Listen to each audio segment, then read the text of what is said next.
அஸ்ஸலாமு அலைக்கும் வரஹமத்துல்லாஹி வபரகாத்துஹு. இன்னைக்கான பதிவில் காஃப் சூராவின் வரலாறும் அதன் நன்மைகளையும் பார்க்கலாம். இது குரானின் 18வது அத்தியாயம். குகையில் மக்கள் அஸ்ஹாப் அல் காஃப் நம்பிக்கையை உறுதியாக பற்றி கொண்டு சிலை வழிபாட்டிலிருந்து தப்பி ஒரு குகையில் உறங்கி பல நூற்றாண்டுகளுக்கு பிறகு விழித்தெழுந்த சில இளைஞர்களின் கதை.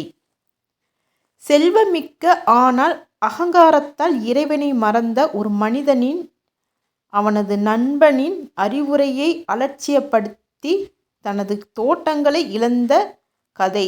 இது செல்வத்தின் சோதனை. மூசா நபி கிதிர் நபி என்ற ஞானியுடன் பயணம் செய்து அல்லாஹ்வின் மறைவான ஞானத்தையும் அவன் எடுக்கும் முடிவுகளின் பின்னணியையும் புரிந்து கொள்ளும் கதை. துல்கர்னைன் கிழக்கிலிருந்து மேற்கு வரை பயணம் செய்து அநீதியிலிருந்த மக்களை காத்து யஹ்ஜூஜ் மஹ்ஜூஜ் கூட்டத்திற்கு எதிராக அணை கட்டிய ஒரு நீதிமிக்க ஆட்சியாளரின் கதை. இந்த 4 கதைகளும் உலக வாழ்க்கை ஒரு சோதனை, பித்னா, நம்பிக்கை, பொறுமை, செல்வத்தின் மீதுள்ள பேராசை, அல்லாஹ்வின் ஞானம் மற்றும் இறுதி தீர்ப்பு போன்ற பல்வேறு சோதனைகளில் மனிதன் எவ்வாறு செயல்பட வேண்டும் என்பதை காட்டுகின்றன. இதன் நன்மைகள்: வெள்ளிக்கிழமை சூரா காஃப் ஓதுவது 2 வெள்ளிக்கிழமைகளுக்கு இடையிலான காலத்திற்கு ஒளியை வழங்கும்.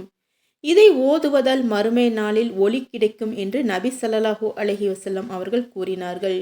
இந்த சூறாவானது உண்மையான வழிகாட்டுதலையும் இறை நம்பிக்கையின் வலிமையையும் உலக சோதனைகளை எதிர்கொள்ளும் ஞானத்தையும் வழங்குகிறது.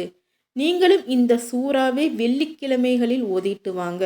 இதை ஓதுவதால் அல்லாஹ் ஒளியை, ஞானத்தை, வலிமையை, இறை நம்பிக்கையை தருகிறான். அஸ்ஸலாமு அலைக்கும் வரஹமத்துல்லாஹி வபரகாத்துஹு.